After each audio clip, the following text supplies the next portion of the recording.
Our tonight's presenter is Becky Tipton and Country Creek Honey. And if you go to the state fair at all, be sure stop by the booth, say hello if you're not volunteering, and you can pick up some of her soap there this weekend. So Becky, That's true. Thanks, Robert. over Hey, I to want to say, first of all, there is a handout. The handout has recipes in it, more recipes than we're actually going to make tonight. So they're just kind of some of my favorite things. So you can find those in the chat box. I put it in there as a PDF. I also put it in as a Word document, which doesn't always transfer very good. PDF usually does. So look for it there. And Robert's posted it on both web pages, so that's available for you as well. And I'm frowning in that one, so but that's kind of how things go when I'm presenting soap. I'm frowning. It's making it make not a good face, I guess. So I'm gonna start sharing my screen, and hopefully this will go. Oh, Jolie says her internet's knocked her off 3 times already. So, the state fair is an amazing event. If you haven't been to the state fair, you might consider going down there. If you'd like to support the Kansas honey producers, Christy Sanderson is our state fair chair, and she's still looking for some help in the honey booth. So if you're going down, it would be a great opportunity to get a free ticket and go to see the fair. So lots of fun. So I'm going to try to do a screen share and see if I can. I don't have that file open yet. Hang on. I don't think that's going to let me do that. Huh? Is that it? getting there. Yes. Yep. Should have. Okay. Beautiful, beneficial beeswax for body and home. And there isn't much home on here except that your soap can be used for a lot of different things. I use my soap scraps for laundry, so that's an option as well. If you want that recipe, let me know at the end and I'll certainly provide it. So, come on. There we go. So why soap? And when we started doing bees 30 plus years ago, you get beeswax, you do your bees, and you kind of go, well, I should make a candle. And I made some candles and I did what? And I make nice candles. They're fine. I've won nice ribbons with my candles, but it doesn't just get me all excited. And then one day I found a recipe that used beeswax and made soap. And I went, oh, I could make soap, and went on from there. So the soap is a very natural product. The stuff that we call soap that we buy at the grocery store really isn't soap. It's detergent. It's made from petroleum. This soap is a natural soap. It's made with either vegetable fat or sometimes animal fat. Make a lovely soap out of lard, I'm sorry. It's personalized. It's what you want in it. It's what you don't want in it. You can leave out colors, fragrances, treat yourself to exotic oils, whatever you want in it. I hear people say, I love your stuff so often. And there is a positive financial incentive. You can make money selling soap. We'll talk about that kind of towards the end about kind of what it's worth and what you can get for it. The first thing on this first sheet, I've said, make no health claims. I think that we can all get ourselves in some pretty big hot water by doing that, but you don't have to make health claims to make your soap sell. So soap with beeswax and honey, we are going to make a cold process soap today. If you come back next month, and I hope you will, Robin Coulterman is going to do fancier soap. Robin Coulterman is an amazing soap maker. She's been doing it for a long, long time and makes some really cool stuff. She will start with a hot process soap, but she's going to make her liquid soap. And if you like a foaming soap for at your sink, Robin's going to have the recipe for you, and it is great. They call it cold process soap because although we're going to heat up the oils, we're going to melt the fats, melt the beeswax.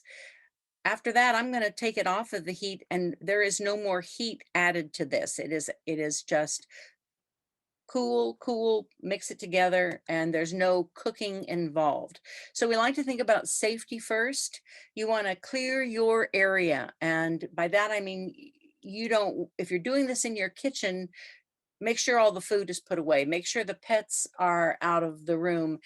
Small children and soap making the first few times, that's not a good combination at all. And you're going to need a little bit of time to do this. Goggles, highly recommended. Gloves, highly recommended.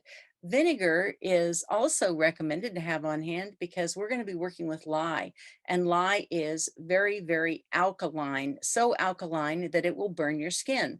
Well, vinegar is very acidic, so it will neutralize that lye. If you have a spill or a splash, you can wipe it down with vinegar and it will neutralize the effects of the lye. So that's a great thing to have on hand.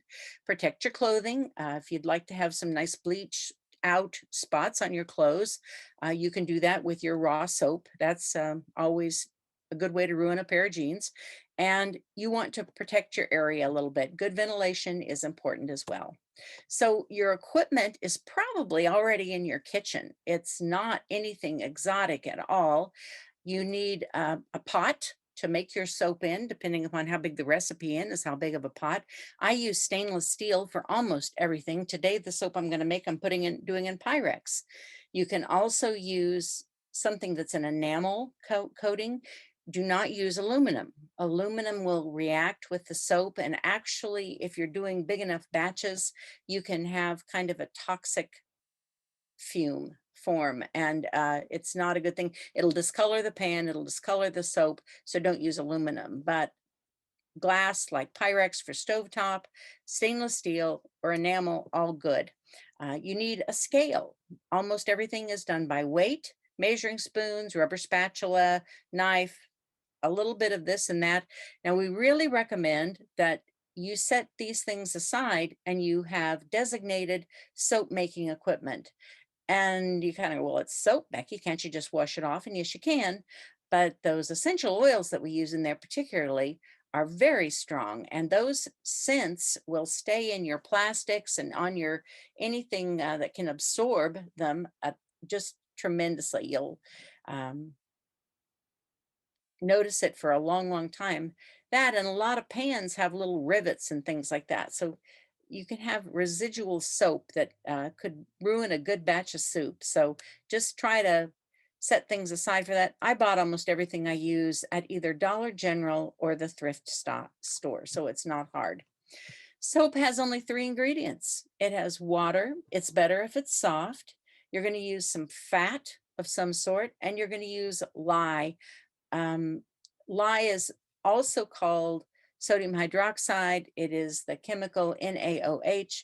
Sometimes in European recipes, it's called caustic soda, but it is lye. You can buy it at the hardware store in 1 pound containers. I get it from a company in Kansas City in a 50-pound bag, but I swear they make me sign my life away. Lye, unfortunately, is one of the ingredients in methamphetamines.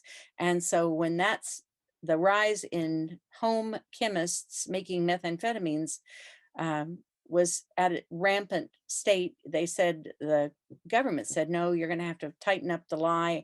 And they said they have to account for every pound in and every pound out. So finding your lye isn't a big problem. It's just not as prevalent as it used to be. I'm probably on some meth watch list somewhere, so that's okay too. Soft water is better than hard water. If you have very hard water, like well water, you probably want to buy water to do this. Use bottled water from the grocery store. So your fat choices can vary with whatever you want in your soap. It can be as exotic as, I'm sorry, my dog is being a brat. It can be as exotic as jojoba oil. It can be as basic as lard, and they will all make nice soaps. From our beehives, we're trying to get extracting more from our beehives. All of my soaps have beeswax. All of my soaps have honey, and occasionally I use propolis. I make a salve with propolis, and I have tried a propolis soap and wasn't thrilled with it quit it because it just didn't work out for me, but it's probably something I'll go back to again.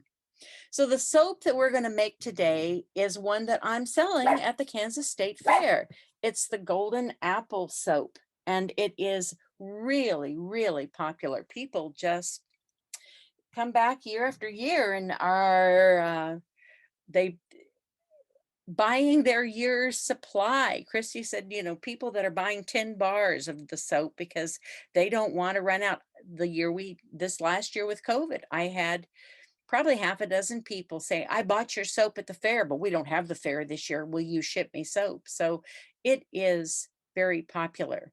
My friends say I have made them into soap snobs, that they don't want to use other regular soap because they like the handmade soap so well. So this one has 9 ounces of avocado oil. And if you have your recipe, it will be easier for you if you can kind of follow along with that recipe. But I put the recipe up here so that if you didn't have it, I think you'll get it, and you can pick up the recipe later. 9 ounces of avocado oil, really a luscious oil for your skin, absorbs very readily. So just a super nice oil. Coconut oil isn't really as great on our skin, but it's really has a nice suds to it. So when we use it in a soap, you'll get a better lather. And this soap has a really nice lather. Olive oil used in lots and lots of soaps. Palm oil. A lot of people not so happy with using palm oil. Palm is one of those things that's kind of on the endangered list. I spend extra money and buy sustainable organic palm, and it makes me feel a little better. I try to use it in recipes sparingly. I don't use a lot of it in any of my recipes. So that's kind of my trade-off. And then an ounce of beeswax. Beeswax does some great things for your soap. One of the things it does is it makes it a really long-lasting hard bar. So if you get a little heavy-handed with your beeswax and you decide you put in, I'm going to make a lot of beeswax in my soap, you'll have a soap that's a tremendously hard bar and doesn't suds very well. So that's kind of that. I don't exactly want that either. I want it to be a nice balance. You can make single ingredient soaps, just lard, lye, water. That's all that you'd need, and it would make a fine soap. Once upon a time, lye was made by leaching water through wood ash. Beech was a preferred wood ash to do that with. And they would try to get a water solution that would float an egg. If it would float an egg, they said that's strong enough to make good soap. And then they would add a quantity of fat to it. Well, based on a quantity of fat and being strong enough to float an egg, no wonder that lye soap got the reputation of being something that would take paint off your walls. It probably would take paint off your walls and skin off your hide too. So the lye that we use is chemically made, and it is very exact. This is cookbook soap making. We're going to measure, we're going to weigh, and our recipe will be the same every time, and it is lovely. So this recipe uses 3.4 ounces of lye, 9 ounces of cold water. I put in a tablespoon of honey and a tablespoon of fragrance oil. You do not need to add fragrance oil or essential oil. The one that goes with this soap I get from Majestic Mountain Sage, and it's called Enchanted Apple. Well, I've got all of my names. I have something to do with bees, and I thought golden apples sounded more like something bee-like, and my package has a little bee on it, and so that's why I did that. But the fragrance is called Enchanted Apple, and it is lovely. We'll talk later more about the difference between fragrance oil and essential oils, and lots of recipes. You'll see those abbreviated FO and EO. So let's say that you would like to, well, that's not wanting to go. Let's go, guys. Oh, there we go. So you say, nope, palm oil is a deal breaker for me, Beck. I don't want to use palm oil. What can you do?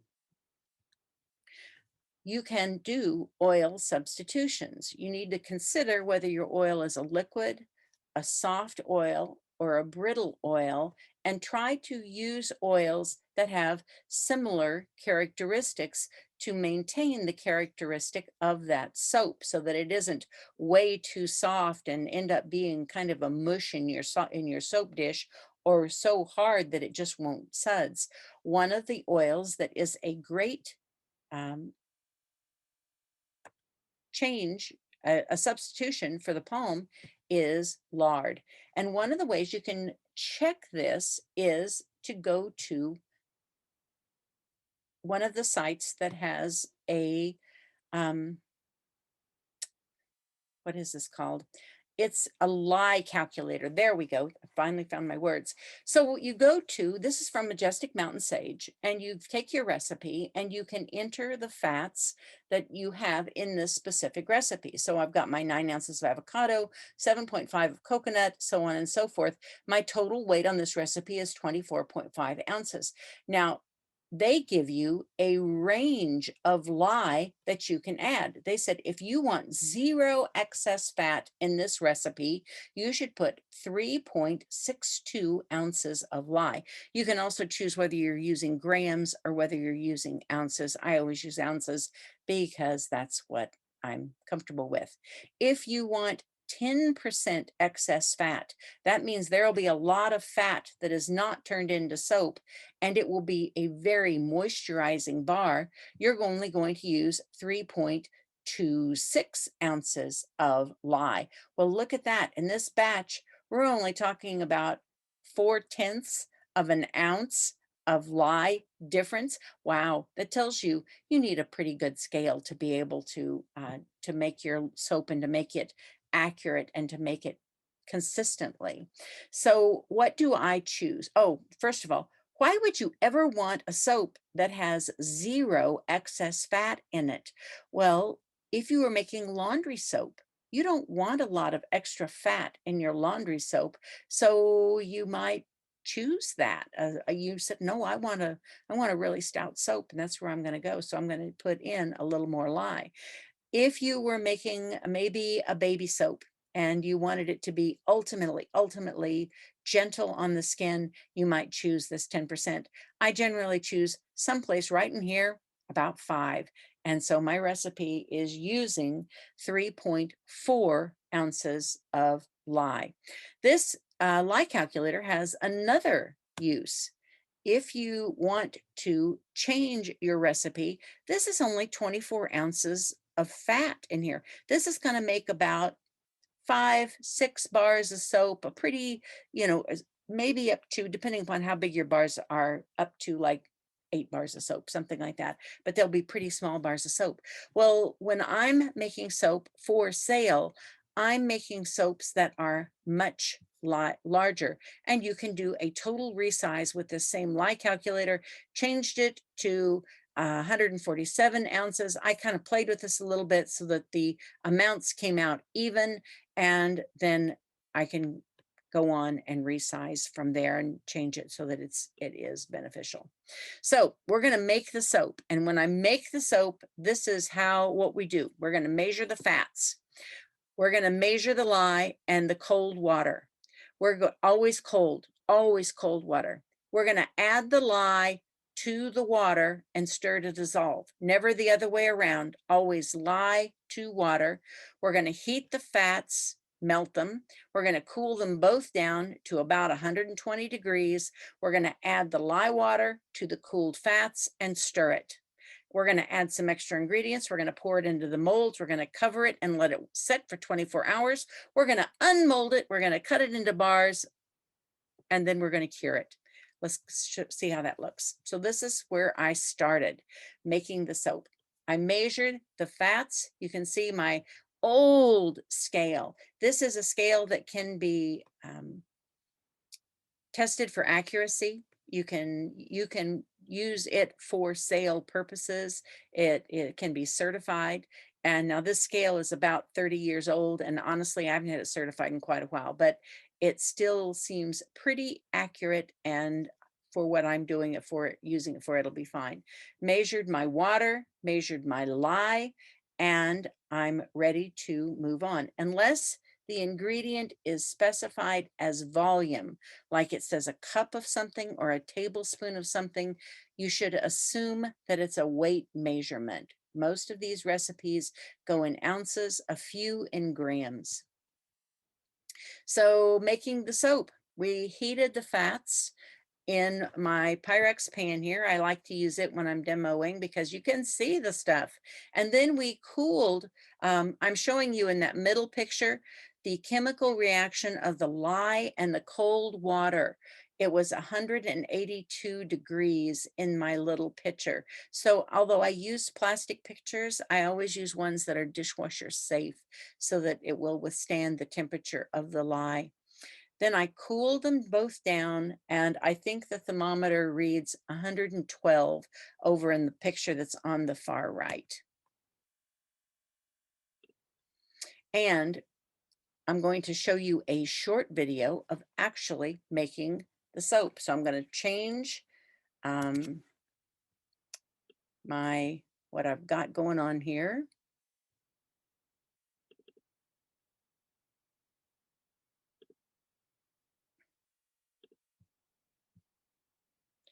Tell me, Robert, can you see that? I'm sorry. No, I don't. I still see part of your PowerPoint. All righty. Then I may have to stop share and restart share. That's, oh, this is grumpy and fussy. Okay, now let's see if I can restart the share.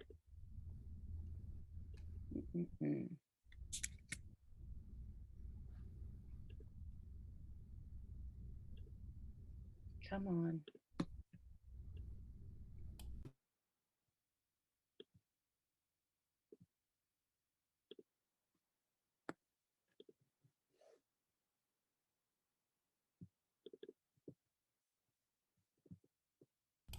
There we go. Something's coming up. Good, good. Okay, we're going to make this soap, and we've already melted our fats together. We've cooled them to about 112 degrees. I've added my lye to the cold water. It's also cooled to about 115 degrees, close enough. And now I'm going to combine them. You combine the lye with the fat. And you'll notice that I'm using a Pyrex for the stovetop here. That works really well. It doesn't react with anything. It's a good choice for these small batches. You can use a whisk. I may change and use a stick blender here in a minute, but we're going to start seeing this conification action happen immediately.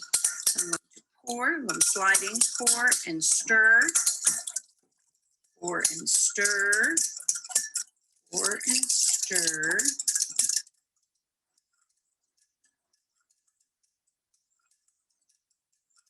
Very good.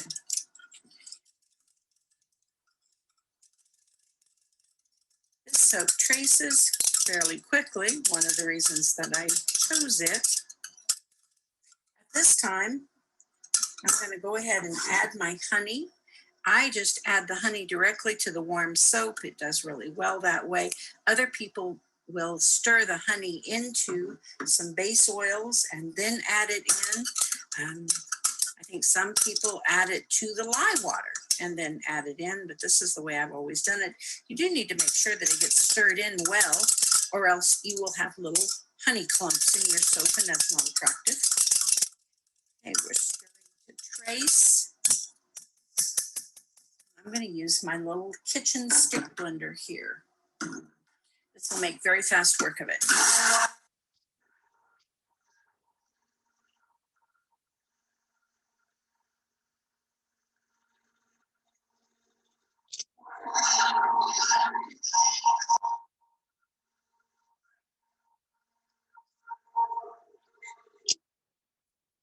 The trace is a point where the soap has thickened to the place where if you dribble a line across the top, that line will remain. You can see the line in it, not strongly, but just see the line as it is. We aren't.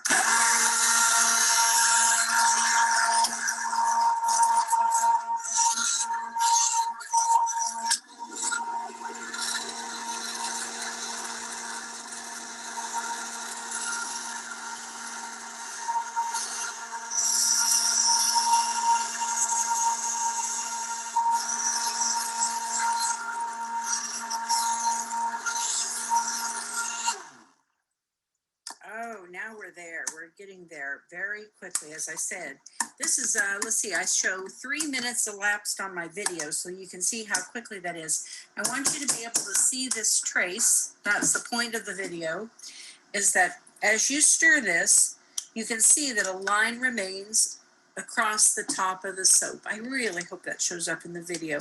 Kind of looks like very soft pudding. I'm going to add my scent. We add the scent at the time of the trace because a lot of the saponification has taken place by this time. And so it will not eat up your scent. It will remain in the soap much better. All righty, I'm stirring. This is all done. The scent is stirred in. We have a nice homogeneous color, and I'm ready to pour it into your mold. Discussion of molds happens on another slide, so we won't worry about that. Today I'm using these little silicone molds, and it truly is one of the easiest molds to use. Not only is it very forgiving, it is also very easy to unmold. So mix nice little bars of soap. Thank you. Stopping now. All right, let's see if we can start sharing again and make it work.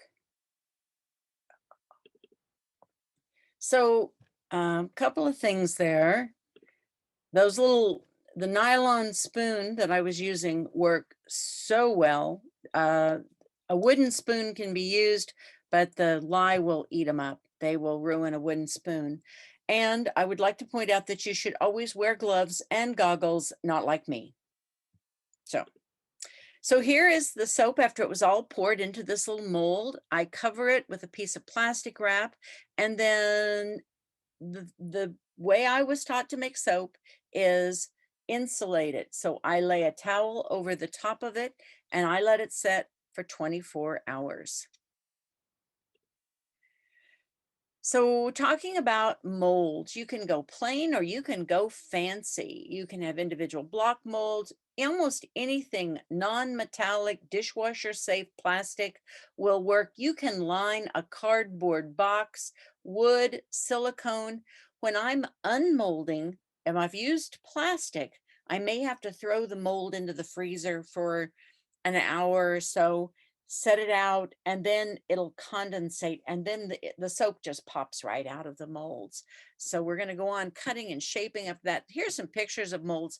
So this is like silverware tray from the dollar store. And those make dandy little molds. Individual little plastic tubs, again from the dollar store. These are molds that are from Hobby Lobby, and they have quite a selection of little molds like this. I'll tell you, they're not very sturdy. They look a lot like a Milky Way mold. They're kind of even less sturdy than a Milky Way mold. For a cold processed soap, it's so caustic that it really damages these molds. They don't hold up well at all. So, if, okay, I just want to try it. And I think this mold is beautiful and I want to use this really pretty mold. That's okay. Just know that you're not going to be able to probably use it 3 or 4 times and it'll get a crack in it because it's just been stressed that much. So if you look at the soap sites, they think you should use these big tray molds. They have latches on the sides so you can flop the sides down. It's wood, so you do have to line them with either plastic or like butcher paper works really well.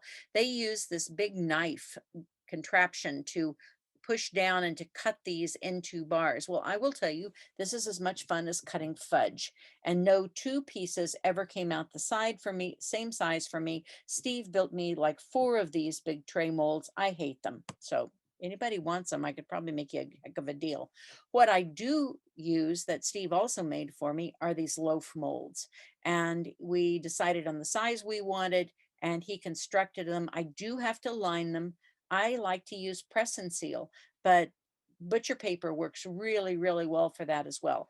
If you do not line them, your soap probably is never coming out of this mold. It'll also tear up the wood. It'll really damage it and eventually destroy the mold. So this is review. Again, we're down here. We covered it, waiting 24 hours. Then the soap will be unmolded and we will then cut it into bars. Occasionally, a recipe is so soft, I have to wait another 24 hours to cut it. And this is, um, oh, not yet. Soap making challenges. That's, I must admit, hope I didn't lose it. Hang on. Oh, nope, I didn't. There it is. This is part of what Robin's going to talk about. The liquid foaming soap, the clear glycerin soap, cream soaps. If you like a soft shampoo or something, you can do those as well. And they are in the resource pages are a couple of really good books if you are interested in trying that. So this is how I cut my soap. I did it with something that looked like a coping saw for a lot of years, and finally bit the bullet and bought a regular soap cutter, and only wish I had bought it 10 years earlier because it is such a time saver. And I love having really, really uniform bars, and this does that. Some people like to shape their bars and do fancy things, make fancy edges. I use this little tiny wood plane. It's a little micro plane, and just knock the corners off of my bars of soap because I don't want the crumbly edges on them. There's some nifty soap stamps that you can put and make a little design on the face of your bar. Any of those things are possible if you want to make them unique. When you are labeling your soap, whether you are giving it away or selling it, I think you really should have a label on it. And for selling purposes, I label soap like I label food. My contact info, the name of the product, it is soap, my name, my address, my phone number, and the ingredients. Although these labels don't show ingredients, I add a separate sticker on the back that has all the ingredients. I do that because I've had people at my booth say, I'm allergic to tree nuts. Can I use this soap with almond oil in it? I just kind of look at them and go, well, I wouldn't, but you could, I suppose. Don't do that. That would be silly. So I want all my ingredients, no matter what I'm making, I put ingredients on it. I don't want someone coming back and saying they had a reaction and were surprised. But weight is supposed to be on our bars. Soap is kind of a funny thing to weigh because soap continues to shrink. It loses moisture and will continue to do that. Some soap recipes, as much as 20% from when they were cut to when you actually are ready to sell them. Most of mine aren't quite that quantity, but they do lose. So when you weigh it, can change or how change your weight. If you underestimate your weight, uh, you will get you will not get into trouble. If you overestimate your weight, if you say that your bar is 5 ounces and it's really only 4.5, people will get really unhappy with you. But I just I have not put a weight on them. In other states, they will sell a bar as a unit. So what are you buying? You're buying a bar of soap. That is the unit that you are selling. But our state wants you to have weights on them. I know that for a sake. So I'm out of regulation on that. So do as I say, not as I do. There you go. We're going to talk about some lotions and potions now. Moving on to see what the next part of this is. So why again?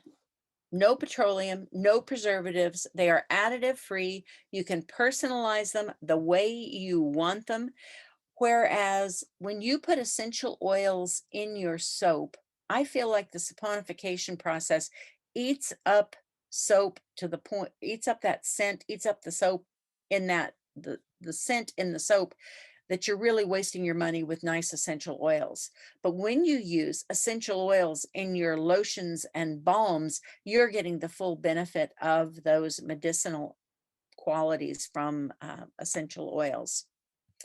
So again, beware, make no health claims. And when people ask me about, well, such and such said that this is great for poison ivy, whatever, I will say things like, well, some people have told me that. And that's the biggest health claim they're going to get from me. I don't make health claims about my products. Again, your ingredient choice can be as fancy or as plain as you want it to be. The one that has caused quite a bit of questioning is the use of CBD oil. My sister has pretty bad arthritis. I have pretty bad arthritis. And tried a CBD lotion that she thought was the bomb. And she said, "Mom, Becky, can't you do this for me?" And so I did. And I don't sell it. I give it to my sister. So that's an option. So beeswax is kind of why we're doing this. It is the natural fat produced by bees on their abdomens. They use it for all kinds of things, their reproduction, their food, their pollen, and they have it all throughout their hives. Oh, I posted a neat little video today about hexagons and how awesome the hexagon shape is. Um, Try to find that. It's fun. It's a fun little math kind of video, but it's really praising the hexagon. So it is such a valuable resource. It has 8 times the energy uh, to produce it that our honey does. So we need to really take care of it. So other products of the hive, mentioned those. There are some things that I make with pollen. There are things that I make with propolis, but tonight I'm not talking about those, and Rhea did. So if you are interested in using pollen or propolis in your skincare items, look back a month at what Rhea talked about and look at that video. I think you'll like the propolis part of it particularly. So water is a humectant. Honey is a humectant. It holds water. Beeswax is both a moisturizer, it's a fat, and a skin protector. When you use products with beeswax in them, they actually kind of form a barrier to protect your skin from the elements. So in all of these recipes, I want to warn you right off the bat, avoid excessive heat. The excessive heat does not do our products any good at all. So the next thing we're going to make is this Working Woman's Beeswax Hand Lotion. Oh man, I can't hardly keep this in stock. There's so many people that really like, oh, this is what I need in the wintertime. So here's the recipe. And if you have the recipe there in front of you, it's easier to look at. I will tell you at the end, I put some recipes in the recipe handout for you that I'm really not talking about here. So if you have a question about them, don't hesitate to ask. They are, if I put it in your handout, it's because it's something that I love and I think you would like it too. So the Working Woman's Beeswax hand lotion is, you need 3/4 cup of oil, and you can use apricot oil or sweet almond oil or a mixture of those two or something else that you like better. Avocado oil comes to mind. That's a lovely oil. I use sweet almond oil, 1/2 cup of coconut oil. Well, I use 76-degree coconut oil. And so when my room is above 76 degrees, everything is nice and liquidy and all works very well in the pump and everything. But when my room is below 76 degrees, things can get pretty clumpy and pretty thick and pretty hard to deal with. So I've switched this, and instead of 76-degree coconut, I use 1/4 a cup of 76-degree coconut and 1/4 a cup of fractionated coconut. And on your recipe sheet, I made a note about that. I just split it, and just using 1/4 a cup of the fractionated coconut seems to be enough to keep everything flowing, even in cold weather. A teaspoon of lanolin. If you have wool allergy, don't choose to use lanolin, and this recipe will work just fine without lanolin in it. And then 1/2 ounce of beeswax. I don't always grate it. Sometimes I chop it up because you're going to melt these ingredients together. Now, when I'm making this stuff, I make a huge big pot of it. I've made multiple batches. This is going to cool to room temperature. And I know that this is about 1.25 cups is what I need for my recipe to make this quantity. So you can make it ahead of time. You're going to cool it to room temperature. You can make a lot, you can make a little. very forgiving. Our water component of this recipe is a 1/2 cup of distilled water. I always use distilled water. And then a 1/2 cup of like aloe vera gel. And this, they call it a gel, but it's not a gel. It really is just like a liquid aloe vera. And the brand I use is George's. And then I'm going to use some vitamin A, some vitamin E, and some essential oils or some fragrance oils, whichever you prefer. So we measure our ingredients, we melt the beeswax and the other oils and cool to room temperature.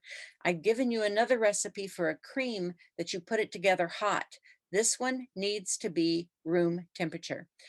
Combine the water and the aloe in a pitcher or a blender bowl, add any additional ingredients that you want, and blend it slowly to add it.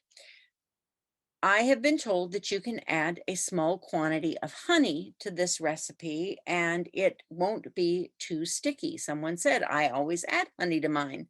I tried it once and felt like it did have a sticky feel to me that I didn't really like a lot. That's why you make your own stuff, because you can make it the way you want it. All right, here is, started off again on my rusty trusty scale, measuring my ingredients. Anytime that it gives you ounces, ounces equal weight.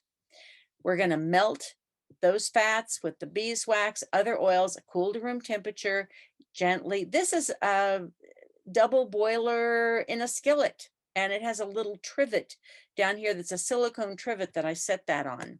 Here's another method to use it that's in a pan. It's just a different double boiler. Now, my home ec teacher would be so proud of me because I have ingredients all measured and ready to go in. It's a bad habit to measure over your pot. So easy to make a spill and ruin a recipe. So here's the water component of this lotion. I have distilled water in my little pitcher. I have the George's aloe that I use. I like this because it's stable at room temperature. You don't have to refrigerate it. It doesn't need to have, this has no preservatives, no additives, but you don't need to add any preservatives. It's fine the way it is. And then some of the things that you might like to add to the lotion, carrot seed oil.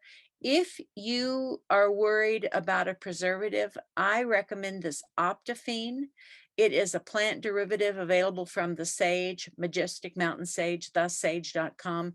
A very, very small amount of it will work as a preservative but this recipe, I've never ever had mold. If it gets really hot, it'll separate and you'll have kind of a water layer on the top or an oil, just a little not quite the way you want it to be, but that isn't a problem. It doesn't ever mold.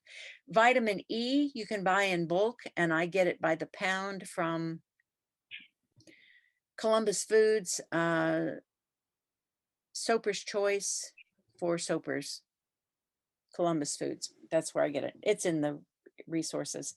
And vitamin A, I like to add just a little bit of that to my lotion. It's so good for your skin, but because you can overdose on vitamin A, you have to get it in these little gel caps. They look like this over here. There's the little gel caps, and you can just squeeze them in there or melt them into your water, and they will work just fine, but you can't buy it in bulk. All right, moving on. Now, we got a video of making the lotion as well.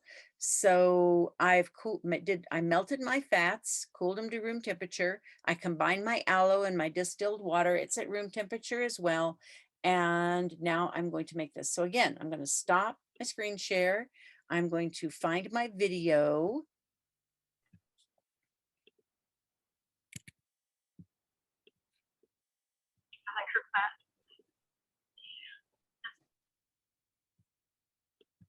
Did somebody have a question?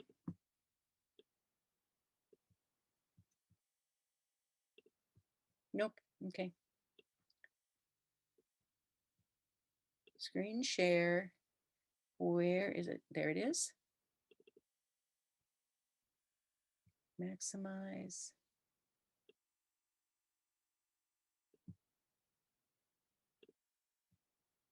All right, we're making lotion. Hi, we're going to stir up this lotion. It just takes a few minutes, and I want you to be able to see this particular part of it. You can use either a regular blender bowl, like is down there, but my blender has given up the ghost on me. I'm pretty hard on it. I'm going to use a stick blender today, and it also is a good option. When I'm making multiples of this batch, I do it in a large pitcher with my big stick blender. Today we're using just a standard kitchen stick blender and a small plastic pitcher to make this. So I have my base oils all melted together. They are here. They have cooled to room temperature.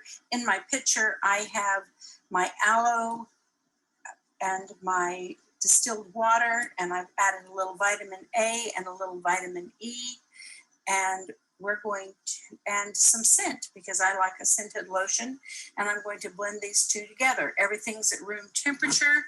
Get my stick blender. I'm going to get it started here.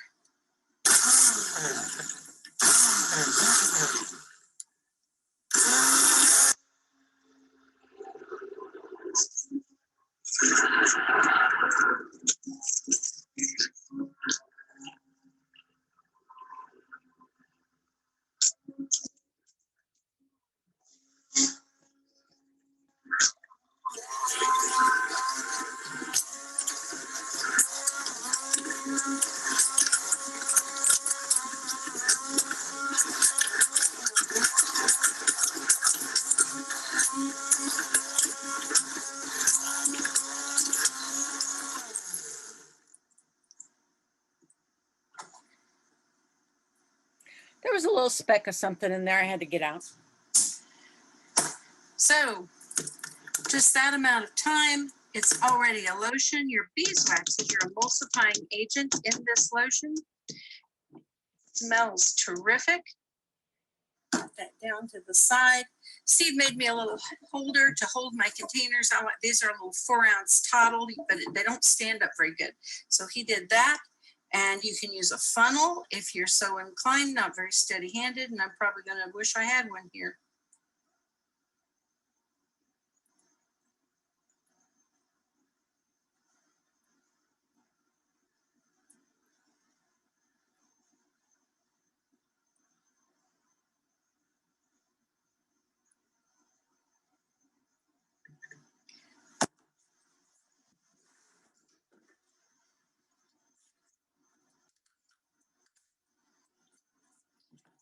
Voila, lotion.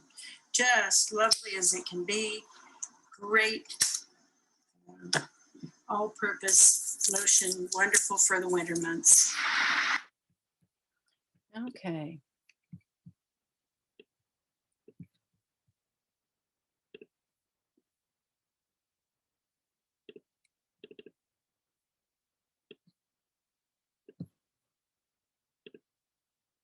Do that about 6 more times and I might get good at this. Okay, so we made the lotion. This is your next recipe. It's this worker bee hand cream. This is about the consistency of cold cream and what makes it different. It has beeswax in it, but you use this emulsifying wax and then some stearic acid, which is a fat as well. And so you pour it hot. The whole thing is done hot, and when you pour it, it's like milk, but then it sets up to the consistency of old-fashioned cold cream. Very, very rich lotion. I love it. It's really, truly one of my favorites. This is the way I package it. So lotion bars, we sell a bazillion of these at the state fair. Such an easy thing to make. Come to Monday night's meeting this next Monday at Douglas County Fairgrounds because Cheryl Burkhead is going to be demonstrating making lotion bars. Nothing more simple. I will tell you that some people add shea butter. Again, it's one of those kind of products, very forgiving. You can adjust it to your liking, but it is an awesome seller and really popular.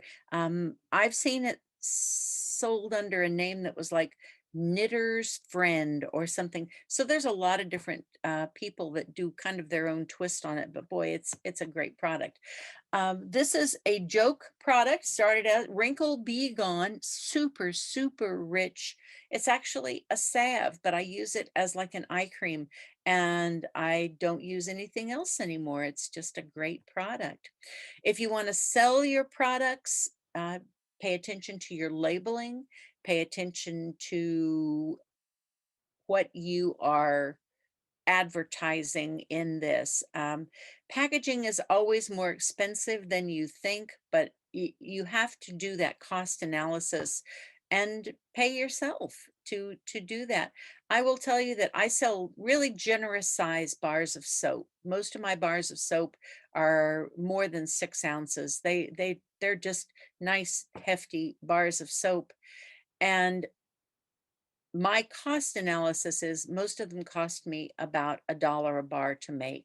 So I'm paying for my labor. I'm not just trading money for product. It really is important. Another Steve made me a little soap display. He makes the little boxes, he makes them out of walnut so I can do little half bars for little soap samplers. And this is my support team. So my two sisters, boy, they will be brutally honest. If you make something that's not good, they'll tell you about it. So you want somebody like that, though. My dog Quincy, who goes nearly every place with me, and Steve, who every time I put a new bar of soap in the shower, he'll say, well, what kind of soap is this? I'll tell him something we've been using for 20 years. And he goes, this is nice soap. Thank you, honey. That's good. I appreciate being appreciated. So that's it. I share. If there is a recipe or a pattern or a how-to that I do, all you have to do is ask. I would be happy to tell you how I do it. We are a tiny industry, and if we don't all rise together, we can all sink separately. So I'm more than willing to share what I do with each and every beekeeper. And this is my favorite beekeeper joke of all time. 100 beekeepers were asked what they do in their spare time. 95 didn't understand the question, and the other 5 didn't know what day it was. So I am done, and I got done in less than an hour. Yay. So stopping the share, and I can't read the chat box while I do this. So do we have any chats that anybody would like to know? I must be part of those that don't know what day it is, but it's Thursday Um, today. when you added the soap to your honey, did you try it in the lye before? Okay, say again, because that was really garbled. Try it When again. you added this honey to your soap cold press, did you add it to the lye before? Like, have you noticed any difference? Yes, when I've tried adding it to the lye, I think it discolors more. But I know that some people like that. That's the way they do it. That's just my findings. And so I like adding it to the fats and then at the saponification. But different people, different things. Yeah, thank you. I really enjoyed that. Well, thank you. I'm glad you're here. Yeah, I think there's something about where it cooks the sugar. Mhm. So whenever you add it, depends on what stage. If you add a lot, you will definitely get some discoloration. You get a soap that's kind of caramely color. In the end, it gets browner, and of course our scents that we add change the color of our soap. You can add natural dyes, you can add spices that will change the color of your soap. So there's a lot of things that affect the color. But So baby food, I've even tried. oh yeah, yeah. Yeah, well, my current recipe is like 10 ounces of coconut oil with 2 ounces of honey, but I put it in with the lye. No, So I'm wondering if it might be more beneficial to add it after, like you just demonstrated. you're not out much if you try it. So yeah. I totally am next time I make soap. And I just want to remind everybody, there was a question in the chat, and the handouts are available. If you'll go to the homepage of the website, you'll find them there, and you can print them off. There haven't been. There's a lot of thank yous for the great information. Oh, great. A few questions I answered as we went along, so Super. takes care of it. You have made soap. You know the answers, so very So good. I have to commend you, Becky, because you are what prompted me to make soap, and that's probably been more than 15 years ago. Yeah. And when I was doing a farmer's market, it doesn't some days sell better than other days, but overall, the whole season, it was 15% of my income, at least my sales from the market, just had to do with soap. It really can make a difference. And honestly, I think it's a difference personally. I think that making soap, I'm looking at myself in my video and kind of going, oh my gosh, you look bad today, Becky. But that aside, it's been a long day. I have people compliment my skin often, and I don't want to say that in a bragging way. That's not what I mean. It's just, I think it's natural skincare for like 30 years, and I think it really makes a difference in your skin. So it's pretty easy on your skin. I like it a lot. So there's an oatmeal soap that I made for the fair, a lavender soap I made for the fair, and then this apple soap I made for the fair. And so, you know what? I feel like that Kansas Honey Producers, it's their soap. It's our soap. We make it for the fair, and it's really popular. So, well, thanks for stopping tonight. I don't know if we have any more questions or comments for any of that. My email is there someplace. Email me if you have a question. I'd be more than happy to answer it. So, Well, I'm not sure. You may know this might be inside information. Trey Nelson said, as always, thanks, Becky, but still searching for the ice cream. Does that mean the recipes? And if so, I will post the link to the recipes that we have on the Northeast site. So oh, if there that'll you take go. care of that, that'll help. Yummy stuff. Oh, yummy stuff. That's for sure. Well, I hope you guys are enjoying these, the monthly value added. I hope that you're trying some new things and you're thinking of outside the hive and new ways you can use things. The Kansas Honey Producers are committed to beekeepers of all level. We're not big beekeepers. We're not little beekeepers. We're all beekeepers, and we want us all to do better. So if you're not a member of the Kansas Honey Producers, I hope you'll consider it. And if you are a member, I really hope you'll come to our November meeting. We're looking at ways to meet, to keep us all safe, but to be able to get back and really share information. And I love it that we've stayed connected through Zoom, but it's no substitute for sitting with people and sharing ideas. I think those, we really miss those times. That's me. So I hope that we will see you next month here on Zoom, and then see you in November in Salina. So Thank you very much, and fantastic presentation, and thank you. love the way you blended video with PowerPoint. Nobody else I've seen do that, really. So I didn't like doing it much, but thank you. Okay, that's good. I'm glad it worked. It was not my not a it didn't feel like a strength, that's for sure. Okay, so good night, folks. Unless you have questions, then we'll see you next time. see you next